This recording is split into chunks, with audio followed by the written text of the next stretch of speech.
Hi, welcome to History of Thought 2. And this is our third week on sort of Marxism, and Marxist-inspired theories. We spent the first week talking about sort of Marx and Marx's Engels' basic ideas. We spent the second week kind of looking at the notion of class conflict, but in a racialized way, and looking at W.B. Du Bois and sort of Marxism from the perspective of integrating race and class from American context, and also looked at the example of a couple of historical examples as well.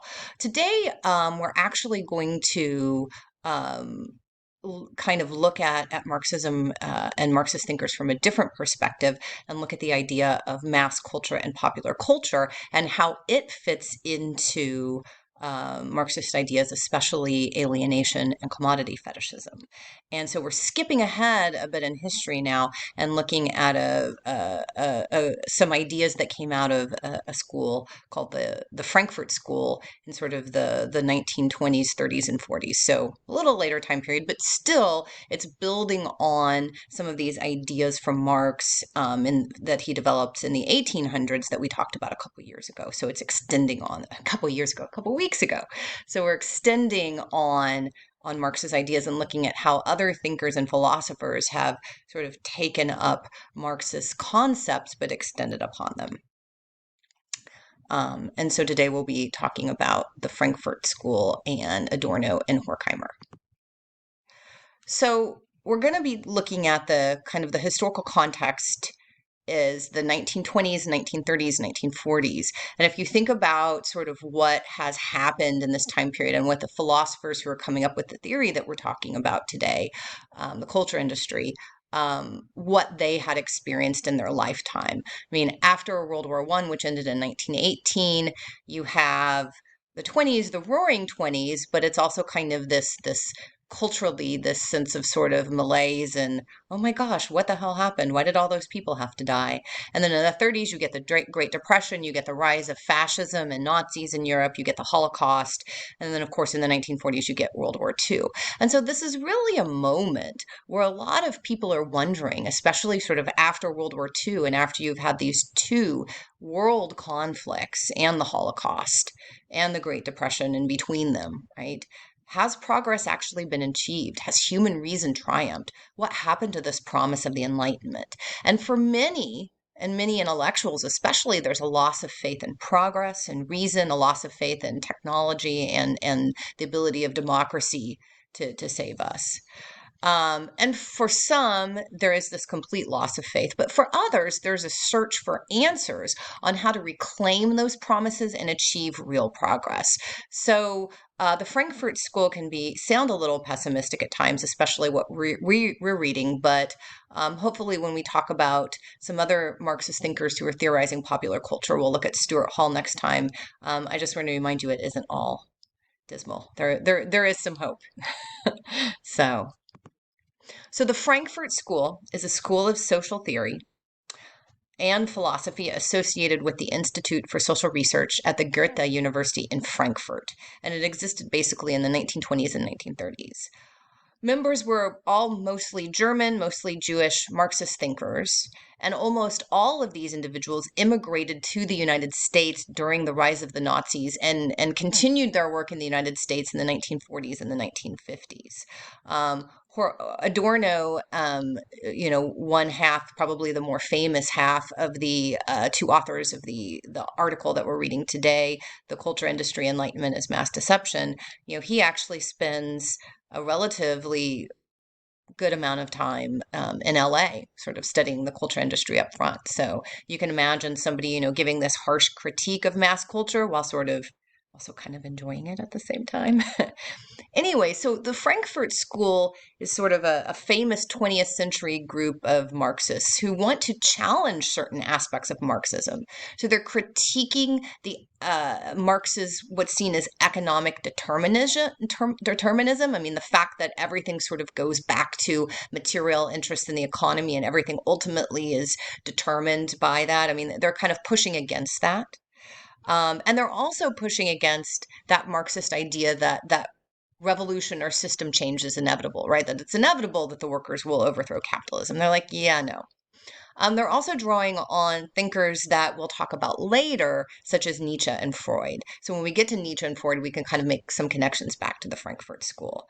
And these groups are critical of modern capitalism and fascism in the West, but a lot of them are also quite critical of Soviet communist regimes too.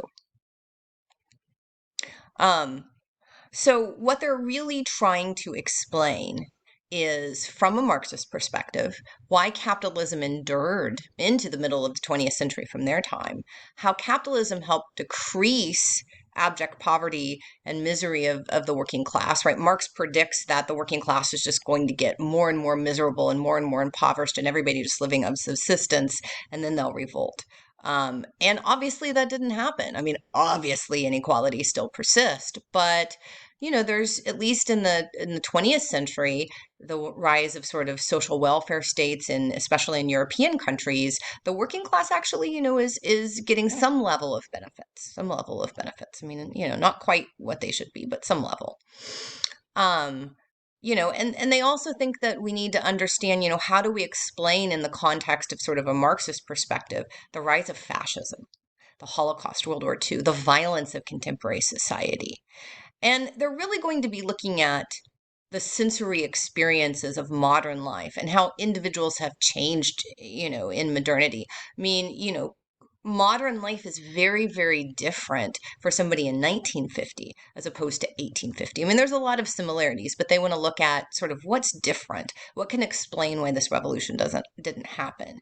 So, why didn't this revolution happen, but why aren't we living in an era of freedom that both the Enlightenment promised, but also Marx said would happen? And so what they're going to say is we need to look at the realm of culture. And, Marx himself would have sort of dismissed culture as periphery. But, the Frankfurt School has said, no, we need to look at culture that is central to understanding, how all of these things operate in society. So the broad methodology of the Frankfurt School is one of critique. That's that part of the Enlightenment that tells you to question everything, to dig deeper and deeper and deeper, and not accept any kind of givens. So, one of the main theorists that we'll be looking at Adorno and Horkheimer, but Theodor Adorno is really kind of one of the main figures of the Frankfurt School. And he's a German philosopher, and he's a sociologist who's known for his critical perspective on modern capitalist societies, and he's a leading member of the Frankfurt School. So just a little bit briefly on Adorno. Adorno's big thesis is that Marx underestimates the power of culture to shape our identities, to shape our subjectivities, and to desensitize us to what's sort of the violence and pain of living in what he sees in living in modern capitalist societies. Now, we haven't talked about Freud yet, but and usually when I've taught this in the past, we do Freud first, but I kind of rearrange things this semester. But Freud is really looking at sort of psychologically what motivates individuals around kind of late 1800s, early 1900s, as Freud is writing, and he really sees sort of these kind of base instincts and our desires, especially the pleasure principle, to sort of maximize pleasure and minimize pain, as central to kind of understanding contemporary society. So they're taking on a more psychological perspective about human drives and human desires and how we fulfill those desires. So the Frankfurt School is drawing on Marx, but they're also drawing on Freud. So what they want to understand is, how are human desires and drives shaped under a capitalist system?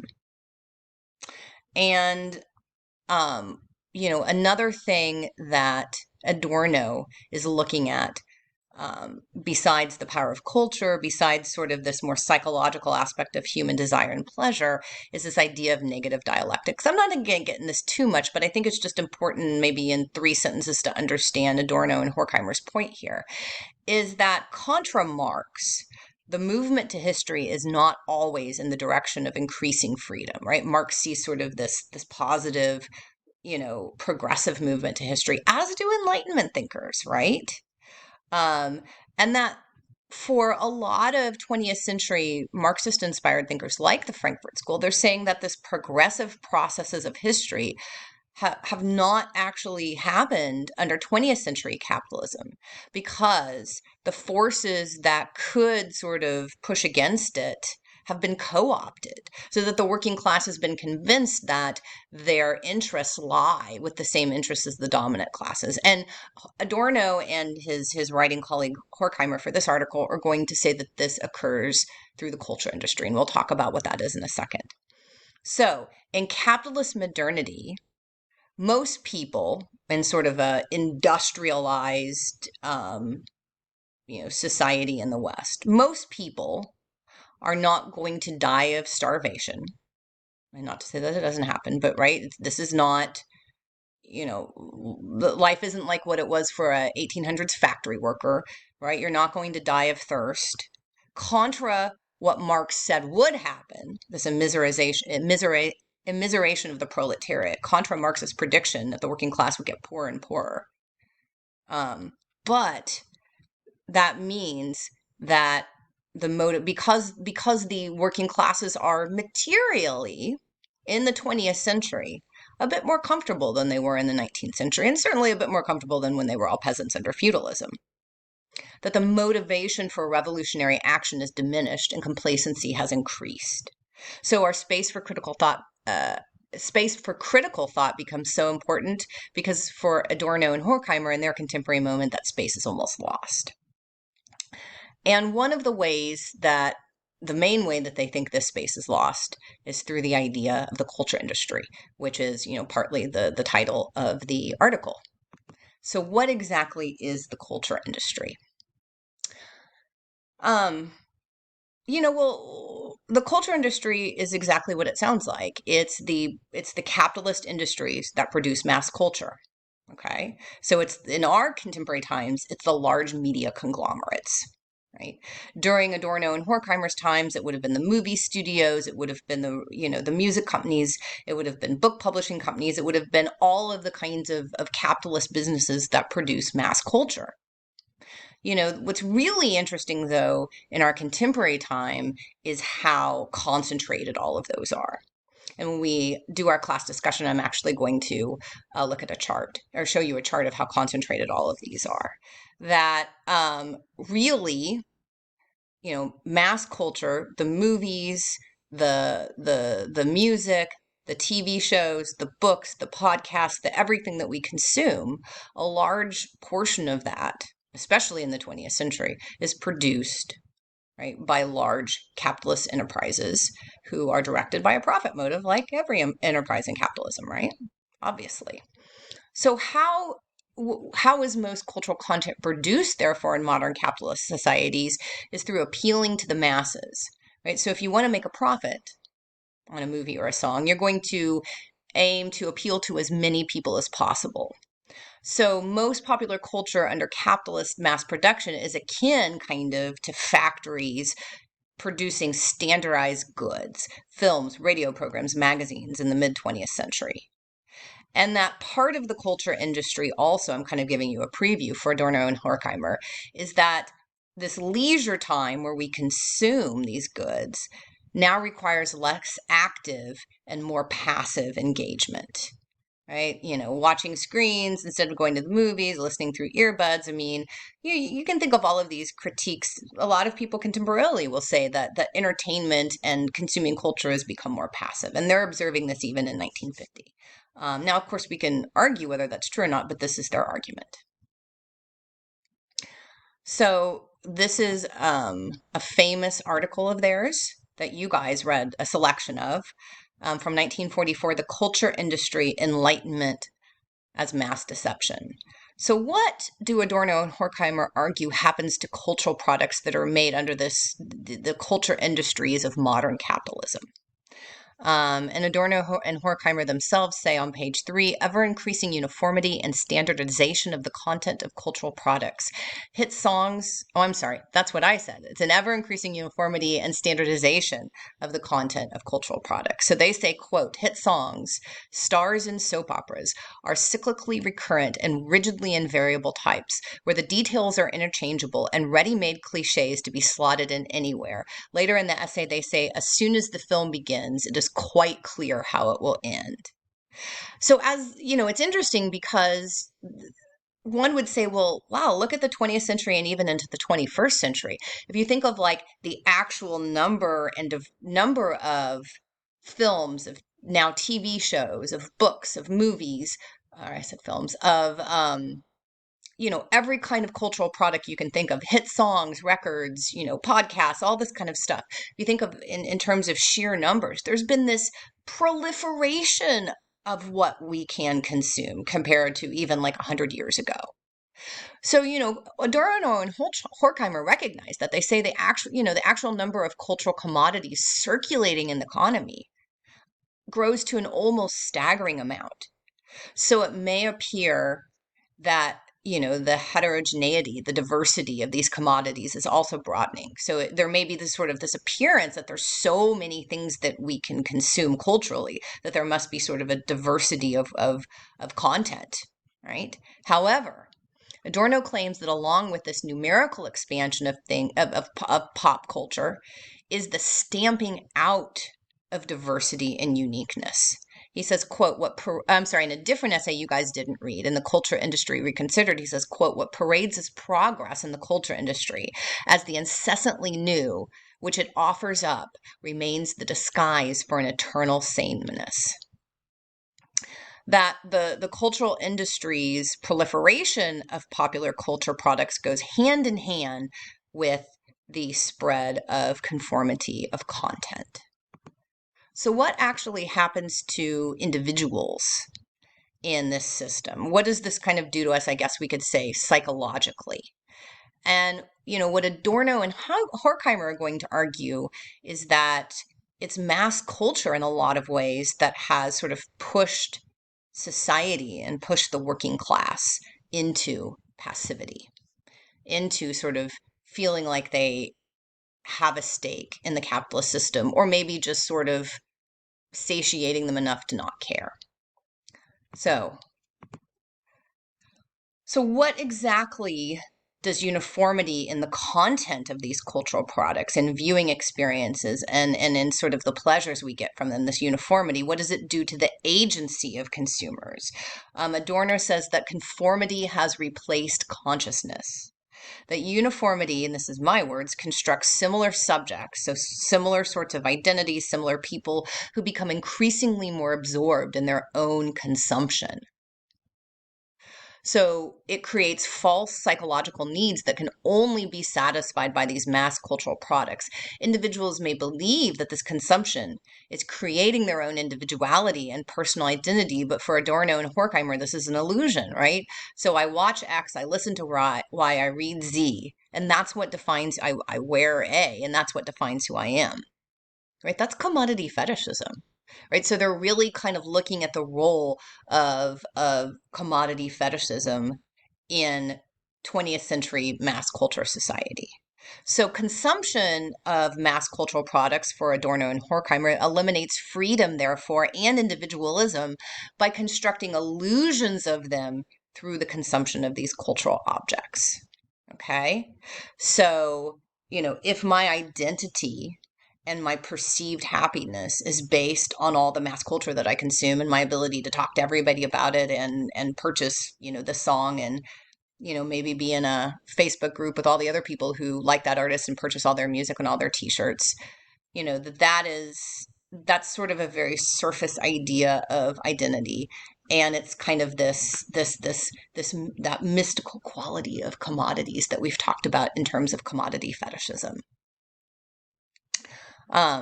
And of course, there's the critical role in the 20th and 21st century of advertising in this process. And it grabs your attention. It directs you to what cultural products to buy based on your desires and identity. And a lot of times that advertisement is telling you a story about who you want to be or who you should be. And if you only, drink that beer or listen to that song or buy that car, then you can have that life. So, what is the role of pleasure and amusement in the culture industry? Because obviously we like watching. I love watching movies. I love watching TV shows. I love, binge watching something on Netflix. I love listening to a song by newest artist. I love, whatever the newest, you know, true crime podcast or whatever. Like I'm going to consume all of that. I enjoy it. We all do. But what is the function of this pleasure and amusement? And especially for Adorno and Horkheimer, how do pleasure and amusement help reinforce the capitalist system? And this is really critical. So the consumption of these easy pleasures of sort of, the same genre of movies over and over with kind of the same plot line, the same sort of song structure, with kind of the same chord progressions, all of that sort of stuff, the sameness that they see in a lot of mass culture in the 20th century, and we could say into the 21st century. The consumption of these easy pleasures of mass culture makes people docile and content, regardless of how difficult their economic and social circumstances. Adorno says in the culture industry, quote, pleasure always means not to think about anything, to forget suffering, even where it is shown. Basically, it is helplessness, it is flight, not, as is asserted, flight from wretched reality, but from the last remaining thought of resistance. So in other words, we kind of see this misery, so in other words, we sort of use the consumption of mass culture, as a way not just to escape reality, right? We talk a lot about escapism. I'm going to do this. So we talk a lot about sort of the pleasure of escapism and the pleasure of getting away. I mean, especially now in crazy times, right? I don't want to think about anything. I'm just going to go and binge watch a bunch of Netflix and not think about anything, right? But it isn't just an escape from reality. But for Horkheimer, Adorno, sort of that system that they see us trapped in, where we're sort of consuming these cultural industry commodities for this kind of surface pleasure to sort of mask the shittiness of capitalism for them. Right. That also stamps out resistance that we're not going to even think about. Well, because if we overthrow the system, then we're not going to get our Netflix and chill, right? It also means for them that we see the misery and violence from their perspective constructed structurally by the capitalist system as individual issues and not structural in nature. So in the culture industry, they say, quote, culture has always played its part in taming revolutionary and barbaric instincts. Industrial culture adds its contribution. It shows the conditions under which this merciless life can be lived at all. In films, those permanently desperate situations which crush the spectator in ordinary life somehow become a promise that one can go on living. Right, so that's kind of the function of the always expected happy ending, that no matter how many trials and tribulations the protagonist goes through, no matter how much crap gets thrown at them, right, they make it through in the end. So for Horkheimer and Adorno, what that means is it causes us less to reflect upon the structural conditions that cause their unhappiness which they would see as related to capitalism, be it economic inequality, racism, misogyny, whatever, that we tend to individualize it because we're sort of following this recycled plot line over and over and over again, right? We know that the protagonist will somehow get through it in the end. And so therefore, instead of sort of questioning the system, we put our faith and hope in the fact that we can kind of make it through. Or we sort of gain pleasure in consuming a story where somebody does sort of individually make it through, even if we're not.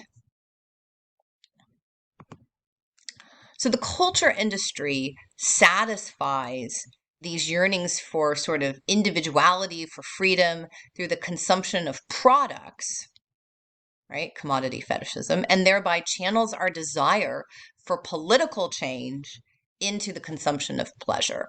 So in contrast to our genuine psychological needs for freedom, for creativity, for sort of labor in the sense of making something, with our own hands, with our own intellect that's meaningful, right? True happiness, species being, right? Marx's notion of species being. Really is going on is that the culture industry helps us not think about alienation, right? Through kind of fetishizing these commodities of mass culture, that we're placing some kind of transcendent value in consuming these commodities. And based on this sense of self, of an identity of what we watch, what we listen to, what we download, what we wear, what we consume, focusing on kind of the fact that we have these moments of sort of fleeting pleasure through this consumption. And that's what creates who we are, not what we make. Right? Not what we make, not what we create. That's not what defines us. That would be species being in a way, right? It's about what we buy and especially what mass culture that we buy. Right? So what that means is we're not thinking about how we're truly alienated by the capitalist system and the Marxist sense of alienation. Right? So Adorno says, quote, culture has always played its part in taming revolutionary and barbaric instincts, industrial. Oh, I already read that. Never mind.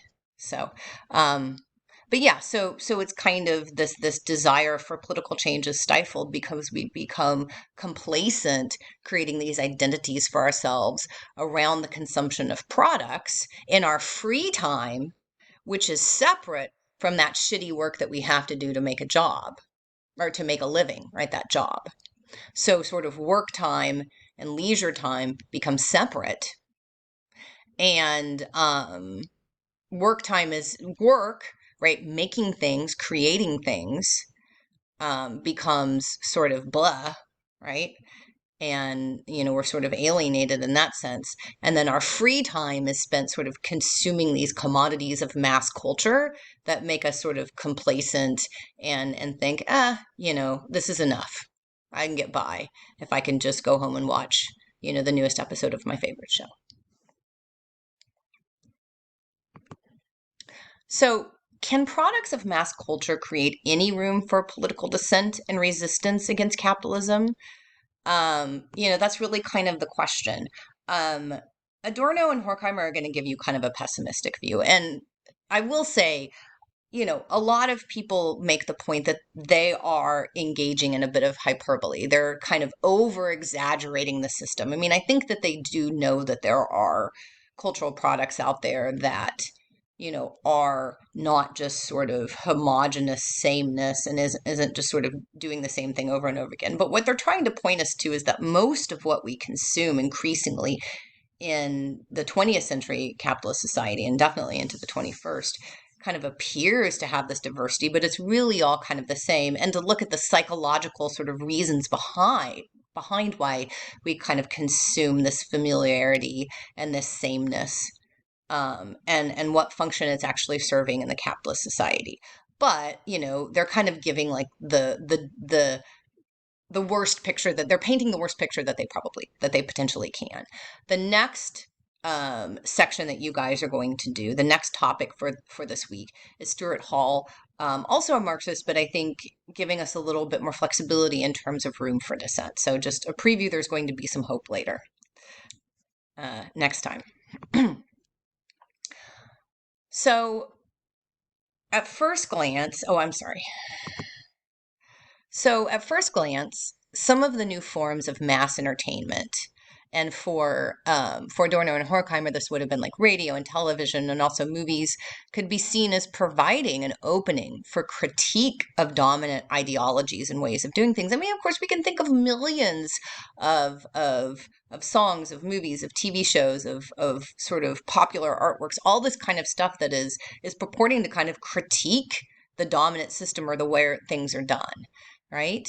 And we could say that, obviously, there's room in a lot of these cultural products for critiquing dominant ideologies, for facilitating a larger and more engaged public sphere, kind of bringing more people in to critiquing the system and creating the room for the articulation of critical viewpoints. Like, we can think of those kinds of products and those kinds of artists who are doing that kind of work. But Adorno and Horkheimer will say these openings are themselves part of the entrenchment of the culture industry. Adorno and Horkheimer say on page 5, quote, "Whenever Orson Welles offends against the tricks of the trade, he is forgiven because his departures from the norm are regarded as calculated mutations which serve all the more strongly to confirm the validity of the system."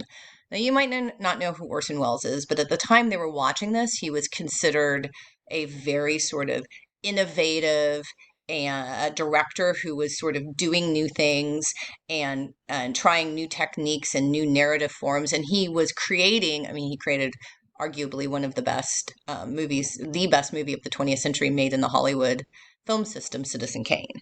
And so, his movies are really both innovative in terms of technique, but also sort of critical of contemporary culture. Right. So it's sort of Adorno and Horkheimer's example from 1944 of somebody who ostensibly is engaged in critical work, technically and in content. Right. But what they're saying is the system allows for departures by the norm. Right? You can have dissent. You can have sort of like, oh, we're going to do this a new way, or we're going to sort of critique dominant ideologies. That's absolutely allowed, right? This isn't some kind of 1984 system from their perspective. That's absolutely allowed. That the culture industry serves the modern capitalist system by allowing these departures from the norm and thereby legitimizing the system in the eyes of potential critics, right? Because ultimately, right, at the end of the day, even these critiques are produced, consumed, purchased, commoditized within the capitalist system. So if you want to watch a whole bunch of movies that sort of critique contemporary structures of white supremacy and racism, you're still giving your same money to the studios as movies that don't do this, right, or the media companies. That it's really just sort of propping up the system. I also want to point out here, this is kind of something that often comes up in face-to-face class. Adorno and Horkheimer aren't saying that there's like these evil capitalists sitting at the top of the system going, hey, we're going to manipulate the masses. What actually makes the system even more pernicious for them is that people who are making these products are simply going by the motives that exist in the system, right? The profit motive. So that if you're an executive at a large media company, you're not trying to say, I'm trying to get the working class to, feel duped or to dupe the working class into thinking their interests are capitalist, No, they're like, oh, we live in a capitalist system and I need to make a lot of money. And so I'm going to make a lot of money by creating the songs that I know most people are going to like. Or, even when you have niche marketing, right? Oh, I'm going to create songs that this group of people like. Ultimately, it's still about creating profit motive. And even content creators and artists, filmmakers, musicians, everybody is in that system. So even if you're sort of critiquing the larger norms of the system, and you can imagine like a hit song critiquing capitalism, but it's still a hit song within the capitalist system that's generating profit for everybody sort of involved in its production, especially the people on top, right? So there's really no way out of the system, and sort of critiques even reinforce the system in a way like, oh, look, we're allowing for all this critical opening. Isn't the system great? But ultimately, it's still the capitalist system, right? So that's what Adorno and Horkheimer are saying. And, these critiques of the system that are in a lot of products of the cultural industry are never enough to overcome the pleasures that individuals derive from consuming popular cultural products. Okay?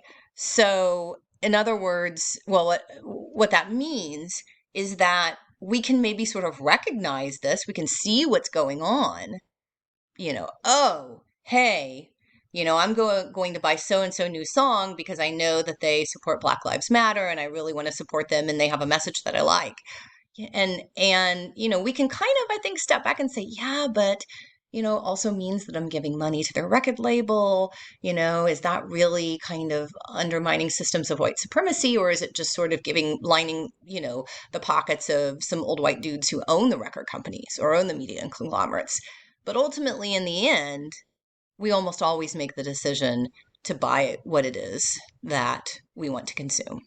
Even if we see it as somehow like radical or questioning the system, it's very rare that we just 100% opt out of consumerism. That just doesn't happen. It's just almost impossible. So Adorno and Horkheimer say on page 13, quote, even when the public does exceptionally rebel against the pleasure industry, all it can muster is that feeble resistance which that very industry has inculcated into it. So maybe you won't buy that one album that one time. I don't know if people buy albums anymore. I don't know. You won't, download that one song, pay to download that one song one time. But to sort of completely opt out of the system your whole life, that's impossible. That resistance by individuals is feeble because we are addicted to the pleasures provided by the cultural industry.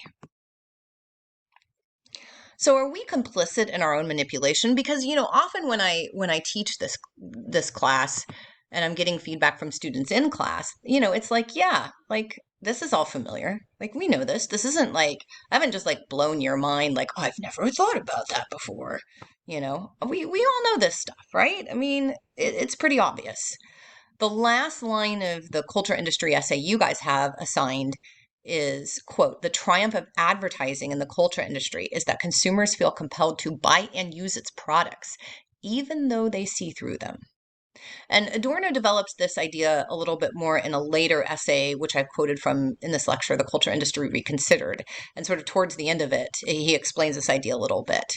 And I'm going to quote it at length because I think it's worth considering and ending on. Quote, the consciousness of the consumer themselves is split between the prescribed fun, which is supplied to them by the culture industry, and a not particularly well hidden doubt about its blessings. The phrase, the world wants to be deceived, has become truer than had ever been intended. People are not only, as the saying goes, falling for the swindle if it guarantees them even the most fleeting gratification. They desire a deception which is not nonetheless transparent to them. They force their eyes shut and voice approval in a kind of self-loathing for what is meted out to them, knowing fully the purpose for which it is manufactured. Without admitting it, they sense that their lives would be completely intolerable as soon as they no longer clung to satisfactions which are none at all. Right? So, in a way, we're complicit in our own manipulation. Right? Consumers aren't mindless dupes of the culture industry. We're not just like, unaware of what's going on, but we're actively aware of this exploitation. We see through the truth of our manipulation, but we either just feel like we can't do anything about it or we choose to ignore it, right? We can have this conversation now about it, and we will be having this conversation, but after class is over, when we're all kind of mentally exhausted from all the work that we've been doing and we just need our leisure time, we're going to sit at home. I'll do the same and, consume the products of the culture industry and zone out in order to sort of have something that makes life tolerable and even enjoyable. But as Marx would ask us, and as Horkheimer and Adorno would ask us, what is this masking? What would true human freedom and liberation look like? Talk to you next time.